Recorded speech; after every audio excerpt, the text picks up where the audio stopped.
Happy Halloween! Hey guys, I'm Urkel. I'm Urkel. Oh, not Urkel! You gotta see this! It's Urkel! Don't even have glasses. It'd be a great costume if I had glasses. Laura, do you like some cheese?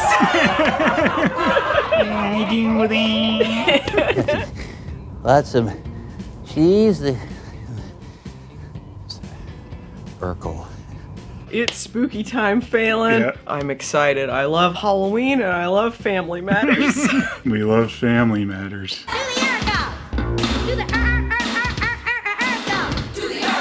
We recently went through all of Family Matters. We binged through it. It is a show that has quite a transformation as it goes along. Goes in a transformation machine. And then a transformation machine. It goes from a show about just a normal family with really bad jokes to transformation machines, teleportation, Clones. clones, time travel, all this stuff.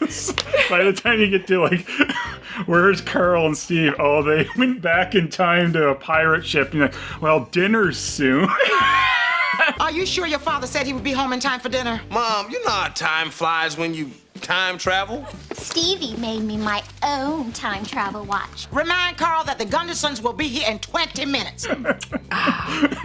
Beautiful. So I thought it would be really great if we could watch all of the Halloween episodes of Family Matters. Give us a nice section of the show as it transformation as it machines evolves. along. Family Matters, like, I enjoyed it the worse it got, so I'd love to revisit these. I love sitcom Halloween specifically. There's just this like feel about it where they have like the cheap paper jack-o'-lanterns on the walls and stuff like that. Like, I don't know, they're just a vibe. They would kind of, like, you would see them do stuff outside the normal all the time, too, as, like, kind of a special event around sitcom Halloween episode. Let's start with the first Halloween episode. Let's get to in it. Season 2.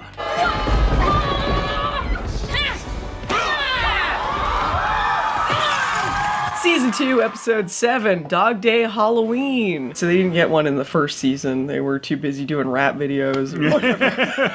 And then fixing them later by adding Urkel into the cold opens. Yeah, this is interesting because this is early into Season 2, so they still got some Season 1 hanging on, but they've realized that Steve is the secret sauce. Hi, guys.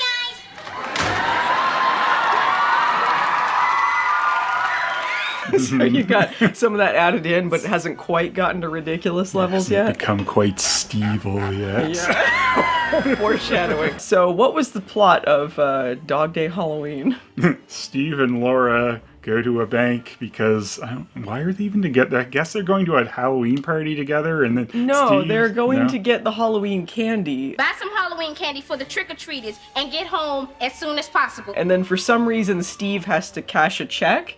I don't know if he's working at this point or if this is his stay-away money that his relatives give him. Every year, all my relatives send me money and hope that I won't visit them. His enemies, his mother and father.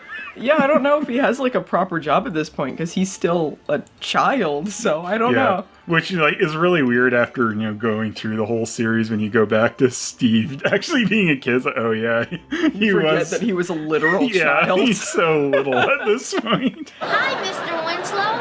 I'm Steve Urkel. They go to a bank and then a hostage situation happens. You've seen this in a million sitcoms, but it's on Halloween this time. He shows up dressed as Superman. Laura's Tina Turner. They have a hilarious joke where she keeps getting called the wrong singer. And lie down next to Aretha Franklin. I should have sent Diana Ross. And that goes for you too, Patti LaBelle. Paul Abdul. Sit back down next to Chaka Khan. All the people at the bank recognize him. Because They're annoyed that he's there. Everyone's annoyed by Urkel is the joke. A guy shows up in costume to rob the bank, but he's not in a costume that he's Abe Lincoln. So it's just and throughout the robbery, he kind of takes most of it off anyway. Yeah, he's just going with the vibe, I guess. He's like, oh, it's gonna be so funny because I look like this Abe is worth Lincoln. it. They're gonna know who I am, but it's worth it. Honest Abe. I think they even say that. I think Steve's like, yeah, Honest Abe. Good old Honest Abe. Honest Abe. Oh, put your hands up. No, somebody call 911. Oh, she's been shot. Somebody call 911. I love of the cheers for nothing. Like, Steve can do no wrong at this point. He's like going over the desk at the the bank. desk at the bank, and then they're like cheering like he's doing something. Yeah, it's like his foot is caught on like the chain divider, and he's like, like they're coughing. There is one part where Steve is sneaking up on the robber, and you just hear someone.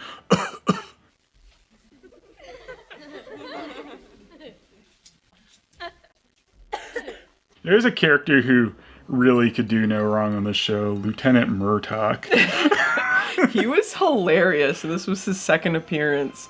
And the funniest bits in the episode are his scenes, I think. Yeah, like unironic funniest things are him. He's like, he's such a dope, and just like he says these ridiculous things where, you know, the robbery situation's in progress, and then he says to Carl, he's like, let's go in and turn this guy into a human sprinkler. If we negotiate, we might be able to avoid unnecessary loss of life. Oh. But, I mean, Okay. I feel like his plan is not much better than Carl's plan. No, Carl's plan was more than likely going to get people killed, just in a really silly way. It was so funny because they set up this thing where, like, Steve has this fantasy that he's gonna beat up the robber and save Laura and be the hero of the day. Which is and definitely then, them playing with things to come. It's like, yeah, like what- later they would just do it. Yeah, like later he'd be like, well, what if I just make my What if transformation I become machine? Bruce Lee and have an offensive accent? It wasn't Bruce Springsteen. It was Bruce Wee.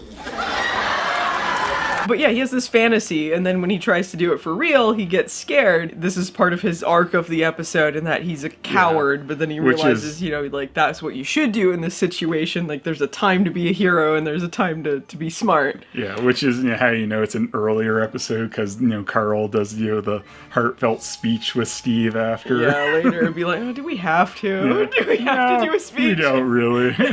Maybe Carl will just be like, shut up, Urkel! You idiot! Sleep Time on to a- dance! We're gonna sleep on a sandwich now. I feel good! It's before they just said dancing equals funny. Pizzas will be here in 5 minutes. Hey, and in another 10 minutes, we'll get them for free. When Carl comes in, he's disguised as a pizza man. And he's like, oh yeah, I'm gonna prove to you that it's real pizza. And then he opens it up and there's like fucking canned snakes inside. This would get so many people killed. You can't have the lesson like, you need to play it smart. And then that was the plan. Yeah. Fake snakes in a pizza. I like to, like, when Carl's trying to prop Steve back up at the end, he's like, well, I mean, you didn't fight him, but I did use your snakes to stop him. You saved the day by being really annoying. Oh, yeah, my fake snakes. I did save the day.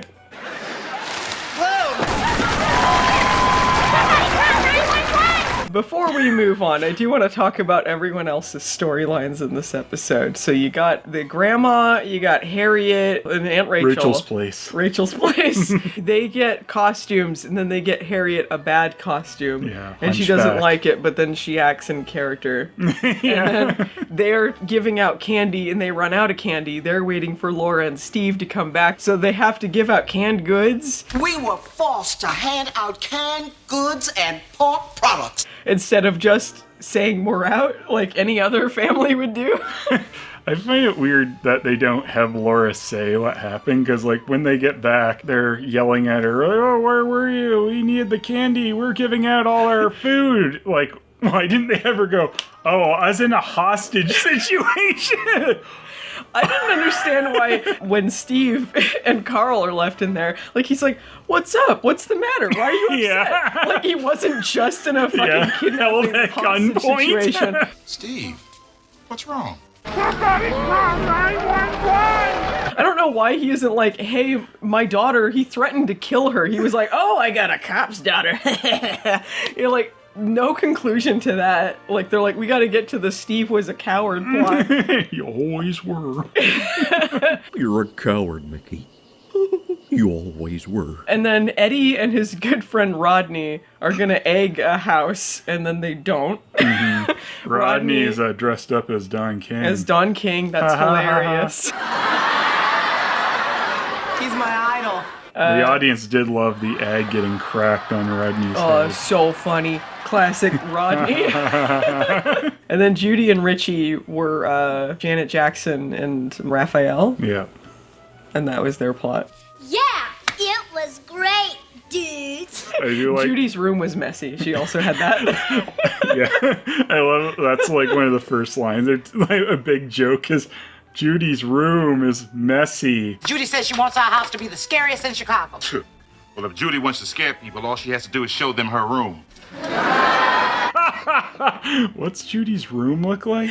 Who's They're Judy? gonna send her to it, and that's the most horrifying thing of all, because that writes her out of the show. She's never gonna be mentioned again. Also, hey, you know this is early, so yeah, Judy still exists. Oh yeah, Judy, anyway. We're in Urkel's disintegration machine. Writes her out of existence. We didn't need that extra kid anyway, Harriet. Isn't that cute? They cleaned you out. I should have popped that bozo. I would say this was a solid early episode. Had some funny moments in it. Wasn't too obnoxious. A typical sitcom plot. But... Had Murtaugh, so definitely.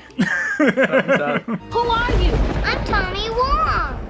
Oh, this is just peachy. Waldo, you brought back the Wong kid. Whose kid is it anyway? Woo. What'd you think of this one, Phelan? This was an Urkel light one, really. Yeah. Surprising, because this is deep into Urkel mania. We know Urkel mania has begun because the cold open is a jack-o'-lantern judging contest, and like who has the scariest jack-o'-lantern, and then one of them has made like this realistic Urkel face. I mean, honestly, that should win anyway, because it was way more detailed and stuff than the other two. And they had to like they couldn't have found like a stencil of it. They had to have like made their own to make it like Urkel's face. So it'd be weird, yeah, if in their universe there were Urkel stencils. So everyone learned a lesson in this episode about horniness. I think that was the main theme of this episode.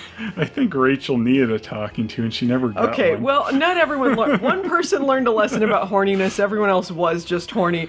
Oh, the horniness was their pitfall.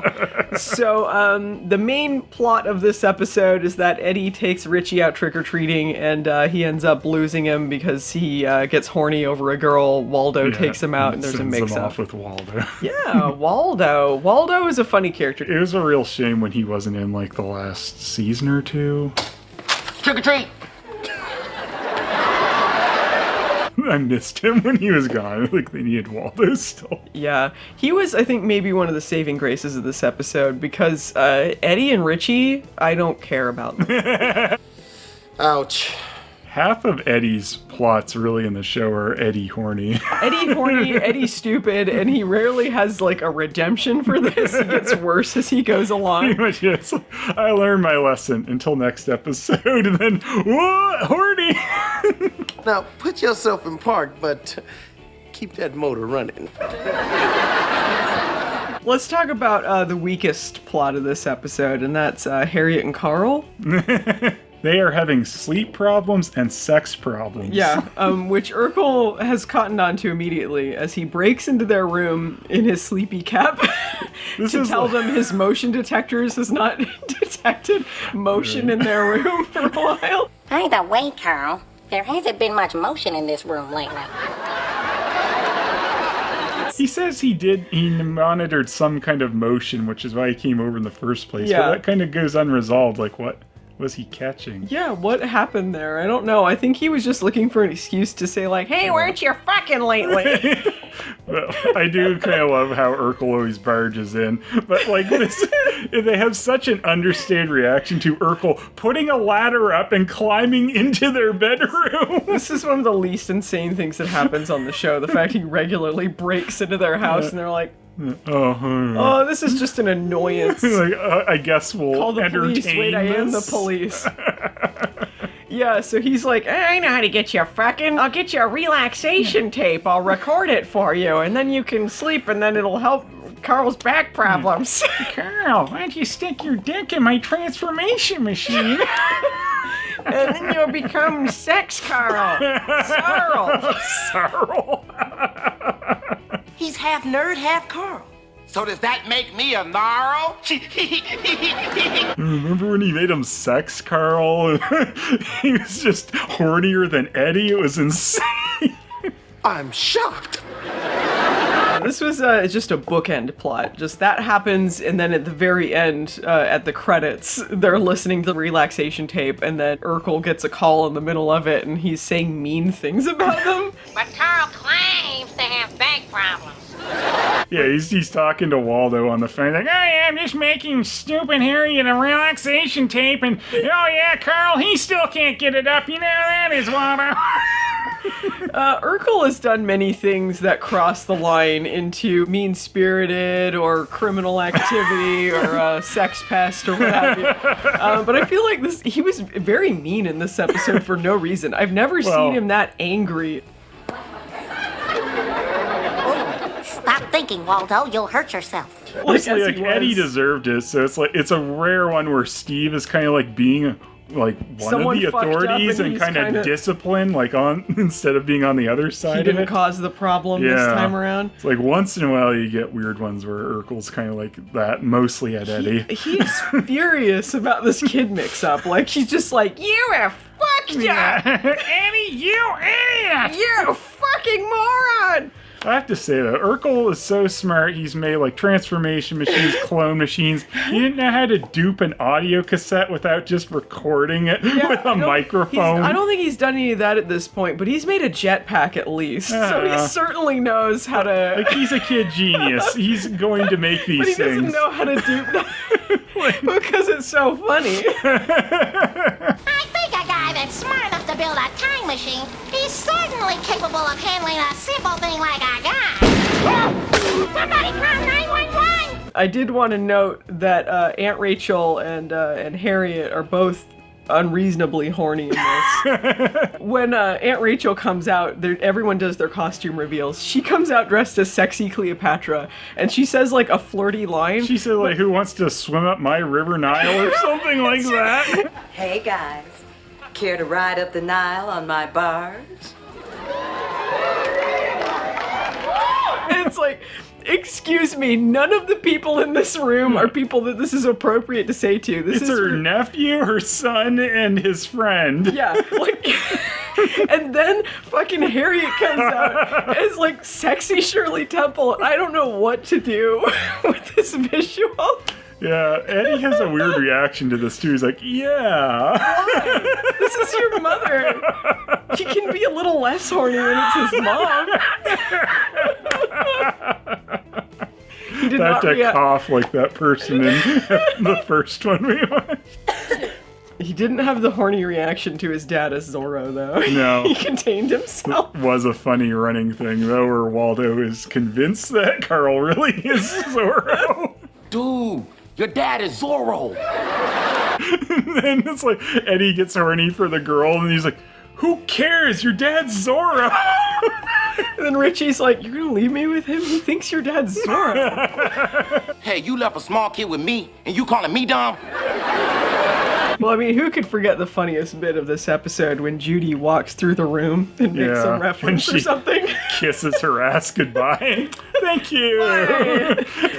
She has two scenes in this episode, which, like, the beginning... She turns the lights off, yeah, and then she wanders through the room. Yeah, she's kind of the background character in the kitchen. Great Judy stuff. See, I don't just like you. I love you, little guy. And then Eddie was horny, and he's like, hey, sorry about that, Richie, I love you. And they try and make it into, like, a touching scene where he's crying, and it's like, we got what he wanted anyway. He got to hang out with the sexy lady at the party. I don't know. This is a really long Halloween, isn't it? What? Like, the fact that Waldo took Richie trick-or-treating, and Eddie went to this Halloween party, and then they have their little talk, and he goes, okay, let's still go trick-or-treating. Like, how long has this been? I feel like at that point there would be a lot of lights out. I don't know. Yeah, I feel like, the trick-or-treating hours have got to be dwindling by this point. Trick or treat!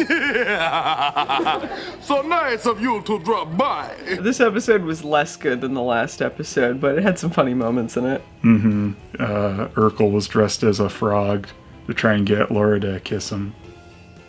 That was his He called himself a horny toad. Oh, come on. How about a horny toad? So, more horny. Going on. More horny.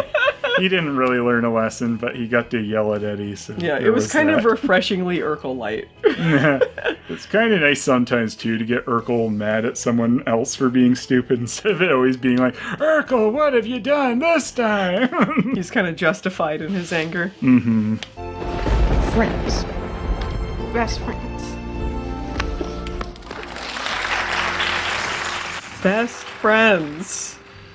Not the best Halloween episode, because it's not a Halloween episode. It's an episode that takes place around Halloween. Two thumbs down. Yeah, very much fake Halloween special.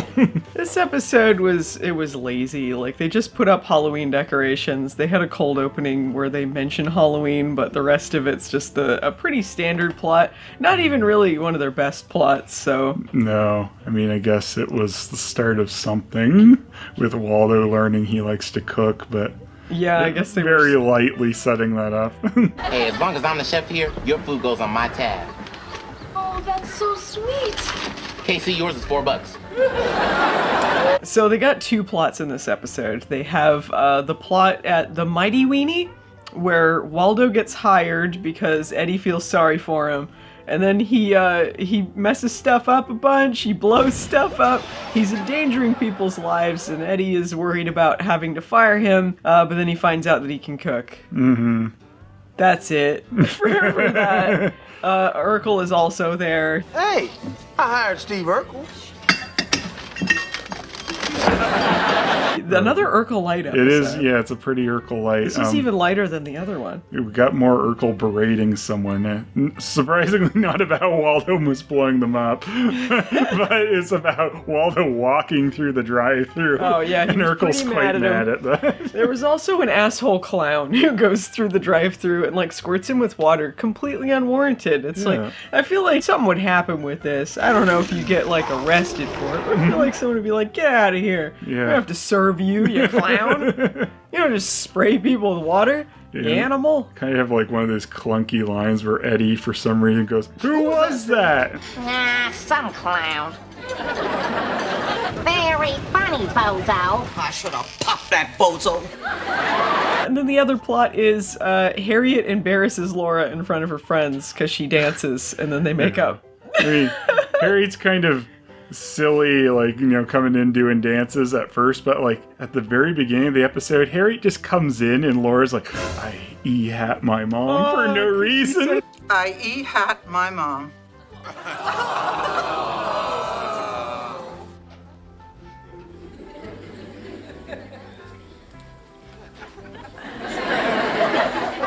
She says, I want to hang out with you. And then she's like, hang out.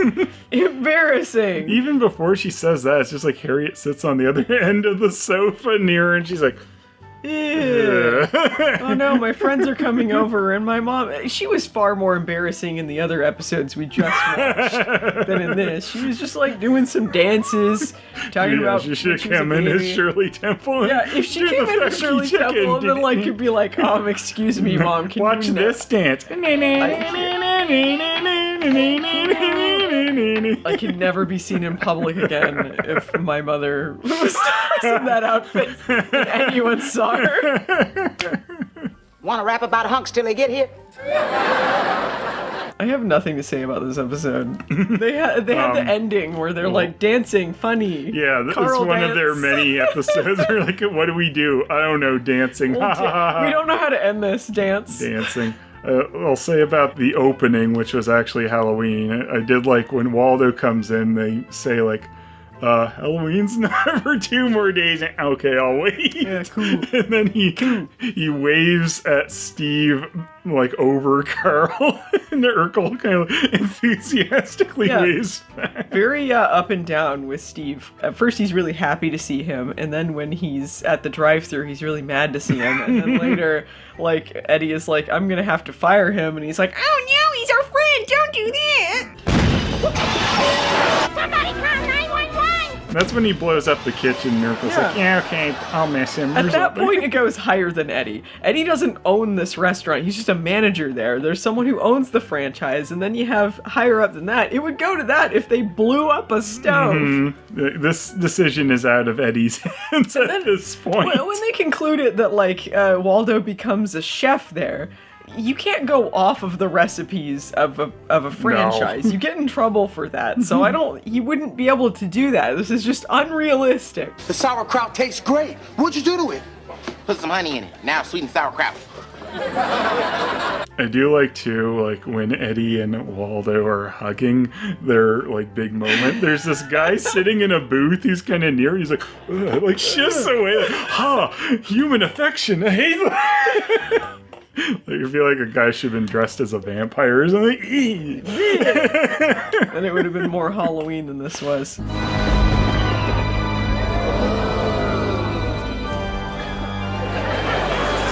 Dark and stormy night. Ooh. This is what I'm talking about.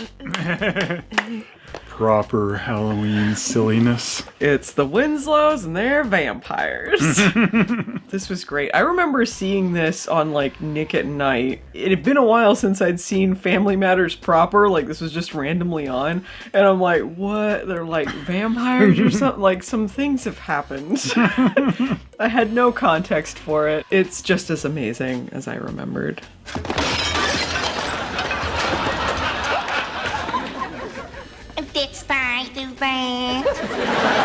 So what was the premise of this one? A storm happens on Halloween, so none of them can go out. Uh-oh. Thunderstorm. So they're like, let's do a Pass the Ghost story. It was a dark and stormy night. They're telling a story together and everyone inserts themselves, so their versions of themselves tend to be kind of like, what would they do if they were in a vampire story? The whole thing is a fantasy, so they just do whatever the hell. The peasants all worshipped him. Hey, Count, we worship you. So they're all vampires, and Urkel shows up as this visiting duke. Sir Stephen, the Royal Duke of Urkel. Then they end up wanting to eat him, and then they have a sword fight, which is not the first or last fantasy where they have a duel to the death with Urkel, basically. This was some good stuff. you got the corny-ass vampire set, you got the wacky costumes. They're like their statues kind of in the stairwell. It's two people with statue makeup on that kind of make faces at them as they walk down the stairs. Yeah, I like that they duck down during the sword fight. Better avoid this. Are they just stuck there forever? I guess. Maybe they were cursed or something? Hi, Fangsters! It was cool how Grandma came in as an effect shot and made it SD for a little bit. And then she's like, I'm gonna go fuck a younger guy or something. Get out of the story. Basically Judied her. Yeah. Get out of here, Grandma. Anyway, bye. Eddie pieces out pretty quickly, too. He's like, I'm gonna go fix your wagons, Right, because his thing at this point was that he fixed cars. Stupid paint your wagon. Gonna paint your wagon, gonna paint it fine. Gonna use oil-based paint, cause the wood is pine. I think the most unrealistic part of this is that Richie was okay with not trick-or-treating. Yeah, the power even comes back at the end, and they're like, we can still go trick-or-treating. He's like, no, let's do more of this. Like, I don't think so. No kid's gonna turn down candy. He didn't get to tell part of the story? No. They did pass the ghost story, but he never. It was for him largely, and they did not let him tell any part of this. Don't you tell any. We don't want to have stupid Richie in the vampire story. They're like, well, we don't want to have him be one of the vampires because they die, and we can't have him be part of the love story. So I don't know. They could have had him be like Waldo's little sidekick or something. Yeah, they could have done something like that because Waldo, I guess, got away with it. Yeah. Yeah, he made out in the end. It was fun. Yes. Maybe they killed him because the twist was that Urkel was also a vampire. There's one point where they're trying to drug Urkel with the wine, and Waldo just comes in and goes, don't drink that one. That's the one with the drugs in it. Be careful. This is the one with the drugs in it. That was a good scene. That legit got a lot of laughs out of us. Like, there was some good, like, physical comedy going on, and with everyone's, like, reactions to, like... Yeah, and how much the glass is kind of tilting around, like it's nothing in still those glasses. casual. Yeah. They're holding the face like, oh,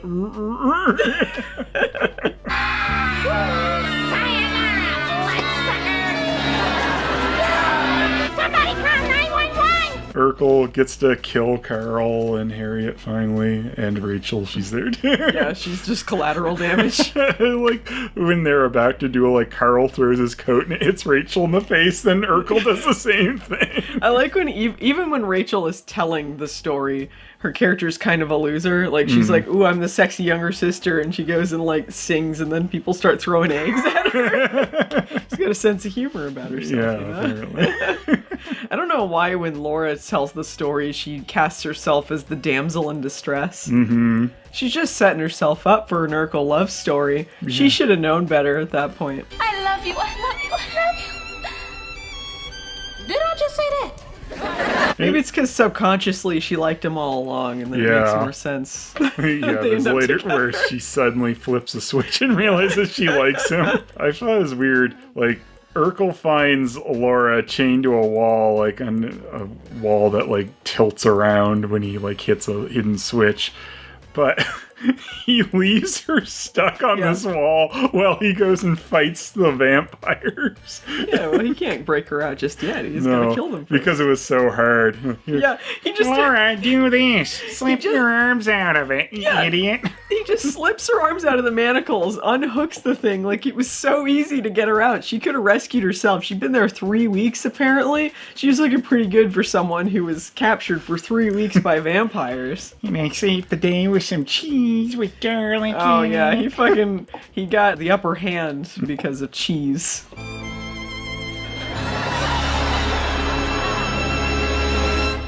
Every time I think the twist, though, is that Laura's going to be a vampire. I think because it would make more sense. Yeah, and then she, like, kills him or something, but it's just, he was a vampire, and then they got together and had a happy ending, I guess. Got married and had 4 boys and 2 girls. Urkel was holding the garlic cheese. Like, it makes no sense that the twist is that he's also a vampire. Yeah, they were all like scared of the garlic and he was holding it, so clearly, unless he was just faking him out, but it seemed like there was actually garlic there. It would make a lot more sense had Laura already been turned before he found her. Yeah, well, and he also opened the curtains and the light didn't affect him, so why...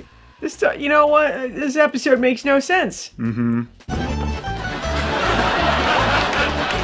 It all just fell apart. At least Waldo got that dig in on his grandma. Hey, that's not scary. You haven't seen my grandpa. This was the best one so far. Far superior to stupid best friends. It's the best one they've done since season 2. Yeah. They finally upped their game when they got to season 6. Well, it's not going to get any better than this.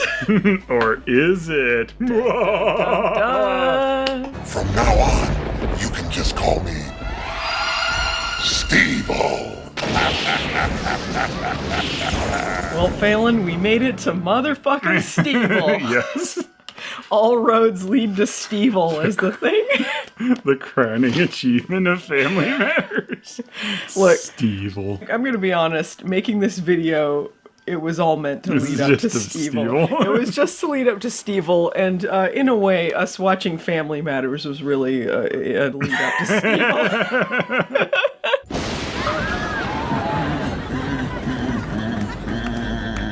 I always remembered Stevil being on because that was just so insane for the show. Stevil is like a high point, like right up there in Family Matters insanity. And the fact that it also, despite the fact it's about an evil dummy named Stevil, is still more grounded than some of the other stuff because they made it a dream sequence. Yeah, it's still a dream. Like, and by this point, there's clones and transformation machines and time travel. But I do like that this episode was so scary that they decided it needed a warning at the beginning. Tonight's episode of Family Matters is a little scary, so you might want to watch it with somebody brave. for like little kids watching, like be careful, because all like the little Urkel heads in the audience, like, oh, it's gonna be scary. This episode is no good. It's no good. We are in full Urkel mania by this point. This is season 8 of 9. Actually, it's at Urkel mania to the point where people are annoyed by it. You know, let's not panic. Maybe we're all dead and this is hell. So the plot of this episode, Steve has a ventriloquist dummy, and he has a dream that it murders the whole family. Its name is Stevil. Stevil. You have the recipe for success. Of Jaleel White showing off he's a voice actor. He does a different voice for the Was he puppet. doing the Stevil voice too? No, not that. Just when he's puppeting it at the beginning with the right. bad joke, Yeah, because he does do a different voice there. My mom is a telephone pole in Kansas City. Right. And I do like no one else likes it except Grandma. Grandma's always encouraging him. That's not funny, Steve. Made me laugh. Steve is a fine young man. If I was a few years younger, I'd give you a run for your money. They don't end up killing her off, maybe because she laughed at the jokes. Yeah. She's the only one who likes Stevil. Stevil's like buddies with Grandma. Just kill my fat son, because I hate him. He's at the fight. He's at the concession stand. She's always being mean to Carl, especially about his weight. Well, the show's mean to him. Yeah. His weight. Anything else we can hoist? Certainly not you, sir. Dad called. He said he's bringing home some barbecue ribs for dinner. Well, let's just hope there's some left when he gets here. All of his plots are he fat, he can't fix things, he can't pay bills. They even had a joke in this one where Richie and 3J are going to go trick-or-treating. He's like, I'll check your candy. You're like, just don't eat it all while you check it. Yeah, I'm glad we finally got to a 3J episode. Real great addition 3J was. I'm Bruce Lee. I'm Bruce Lee 2. I'm Bruce Lee 3. Together we are the Bruce Lee Trio. Like, we needed another Richie? Like, one was more than enough. I don't know. They were at the point where they're like, we need another cute kid. So 3J is here. I was surprised. Did you forget you had one that you cut from the show?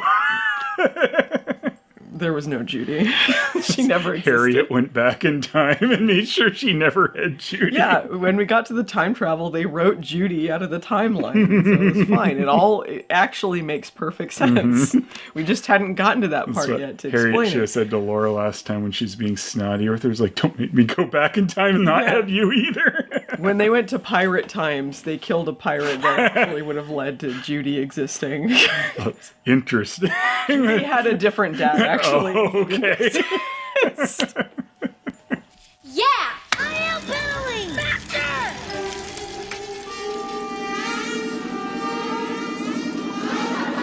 I was surprised that they killed off Richie and 3J, even in a dream. They have them on the bad bike backdrop. They showed the bikes on the blue screen when they showed the stuff at the end. Yeah, because it ends with them making up. They're like, you want to know what what went into Stevil, and you know what? I did, so I really appreciate it. It was Stevil, driving Urkel's small car. I love him running them down, and then nonsensically he puts them onto the cutouts of Michael Jordan and Dennis Rodman. Help, Steve! Get us out of here! Help us! half of the deaths in this make no sense whatsoever. He's kind of got a Freddy voice too, but he's got like Freddy powers where he's like chopping people up and then somehow they're still alive, stuck as like body parts in weird places. She suffers from low self-esteem.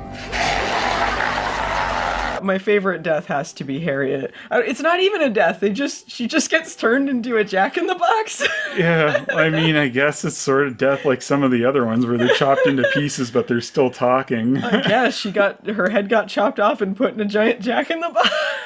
Steve, get me a baseball bat. I'm gonna knock this dummy upside his head. She just seems kind of annoyed by it too. I like the reactions to their deaths aren't really that big. Like, Dang it.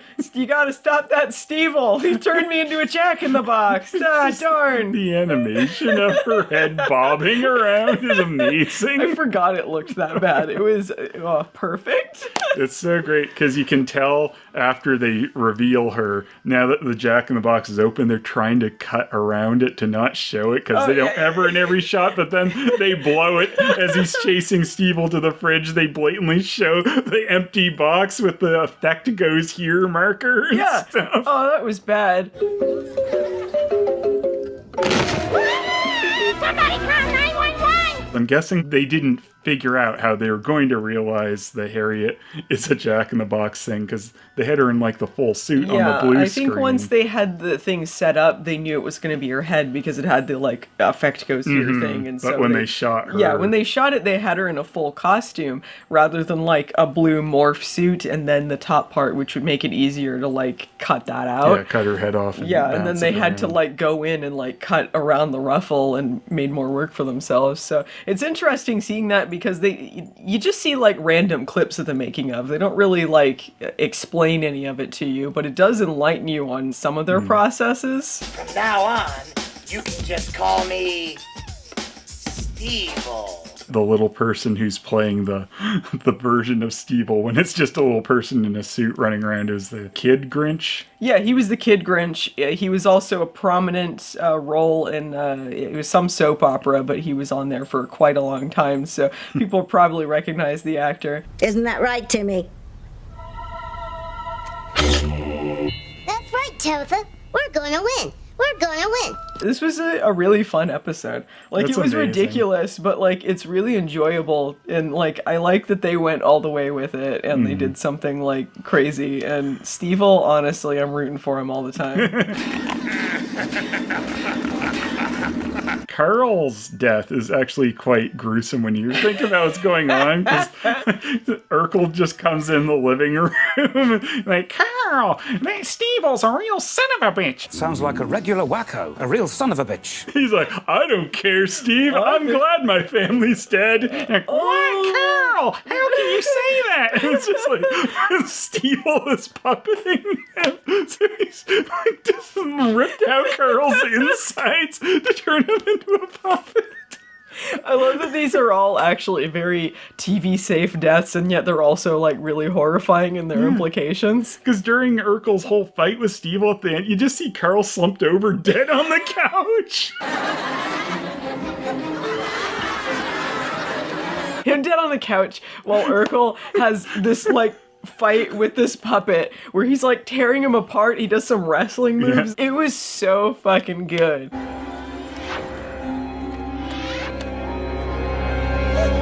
And then they did like the fake out dream ending where he gets killed by Eddie with an egg beater, I guess. I did like when he comes out of that dream, he's like, I had a bad dream with a false ending.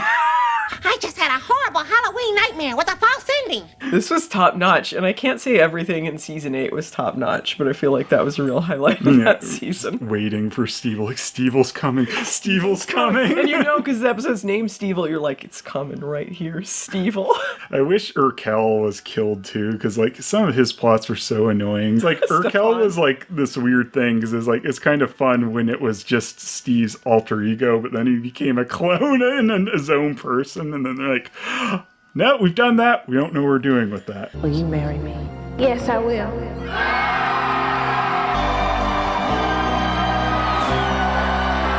Yeah, they should have used the Halloween episodes to really, like, give us some catharsis for some of the characters that we didn't give a fuck about. 3J dying was pretty satisfying. Yeah.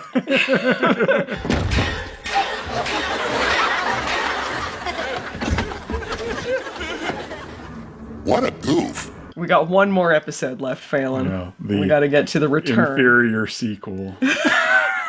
Sequels are never as good as the first one. Well, you got to see the return of Stevil.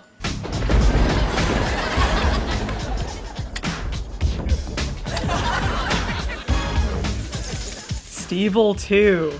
This time he's not alone. What a snappy title. They learned that despite some of the plot elements, you can't make lightning strike twice. And they're like, let's not even try.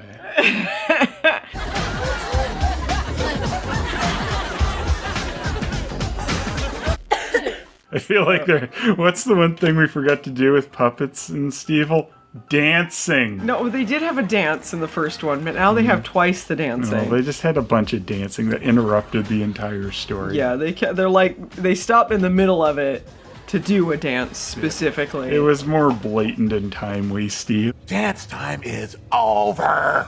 Now hand over your souls. So the plot of Stevil II is that, again, there is a dream on Halloween, but this time we see both Steve and Carl's dream. Both of these dreams have to do with Stevil's return. He comes out of a toilet. I chopped Stevil up into 1,000,000 pieces, ground him up in a blender, and then flushed his sawdust down the toilet. And then now there's Carl's bad puppet. You can call me Carlsbad. Are they like Freddy dream demons at this point? I guess, because the dream is shared. Like, the plot's the same, but for both of them. Does he share with Carl that he's trying to steal his soul? He might have. This time, he's coming for my soul. Maybe he planted the idea. Maybe it all makes sense. It might just be Carl continued the dream. Or they're dream demons. Who knows? Maybe it sucks more because Carl was the one coming up with the story in his dream, and he just had a less good version of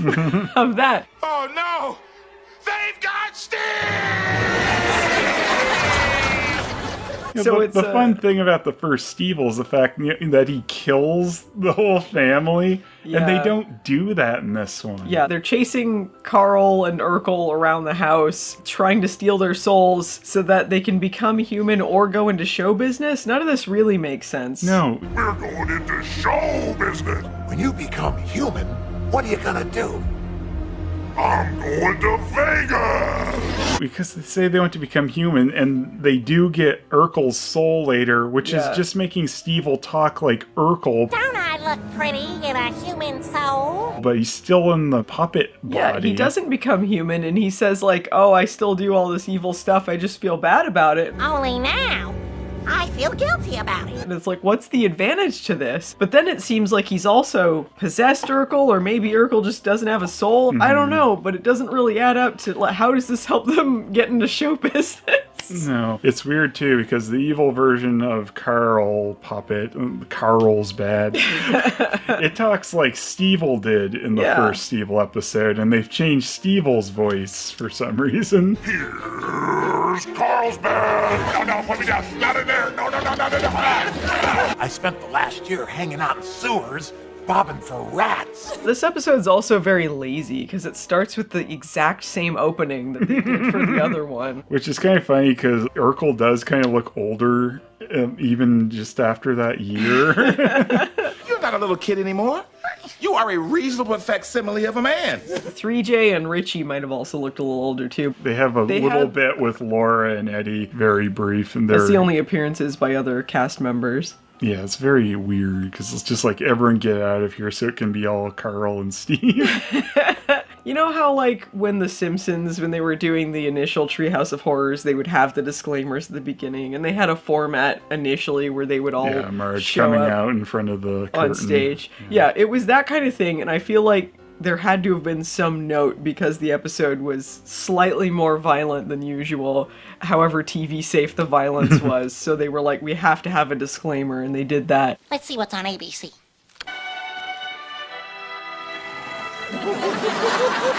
At least when The Simpsons did it, they changed it up a little bit, even though they had the same format. This was just the same thing. Like, they're like, we know this is the last season. We don't care. Yeah, we're not going to try for this. Could have had Urkel back. Yeah, look at this picture. We have a story based on this. It's dogs playing poker. Ah! Yeah, so we just threw something together with vampires. Hope you like it. Ooh, that'd make me scared too. It would? Mm-hmm. If I were 5. Yeah, they reused that disclaimer opening. They also reused a costume because Eddie comes out as Don King. Oh yeah, they already did that with his friend, and then like they act like that's super funny. It was less funny this time around. Mm-hmm. I guess because he just could do an impression of him. Maybe that's why they did it, or they had the wig lying around and they got lazier that season. They're like, we don't want to spend money on a lot of costumes for people, so. What are you doing? Just having a little fun. With a ventriloquist dummy?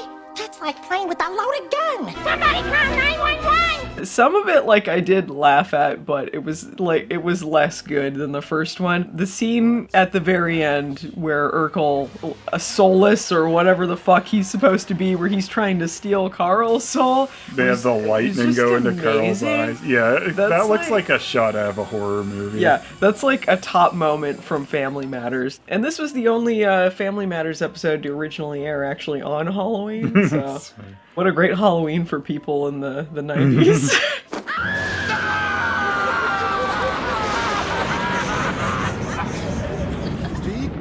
In the dream, they don't explain why Carlsbad shows up. It was just mailed from someone, but... Apparently Stevil, I guess. The Stevil ordered a ventriloquist dummy of Carl? And then he just makes it come to life with his lightning. I did really appreciate the shot of Stevil coming out of the toilet, though.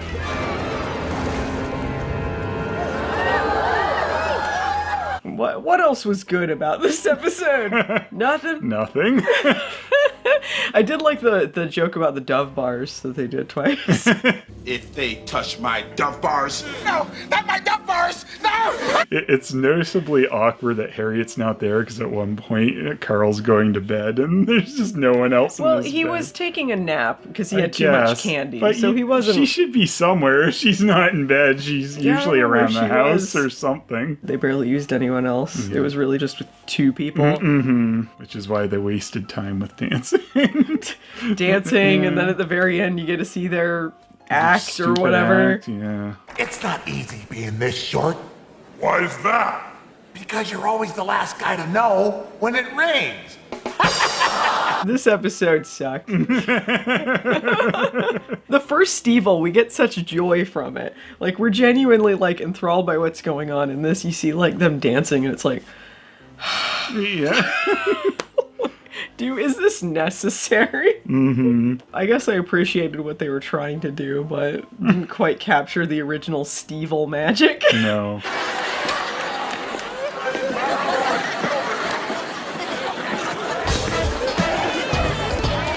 They dance! Funny! Yeah, Do you want to see little people in costumes where they can barely see awkwardly try to dance together? You'll love Stevil II. I love it, like, if they really need their souls still. Like, this plot could have worked, but, you know, they just needed people to get killed in weird ways again. Yeah, it felt cheap. It didn't feel like they played with it enough. Like, they added another puppet, but they took away most of the other cast, so... Yeah. It feels very empty. Yeah, it also feels like because they were playing it more for comic relief and less trying to be scary but knowing it's silly. It made it less funny. Yeah, it made it less funny. And I mean, when you're doing a story like this where it's two people being hunted down in the house, the whole thing is the tension. So if you're not doing any tension, you're having them dancing, like, kind of, what are you watching? Mm-hmm.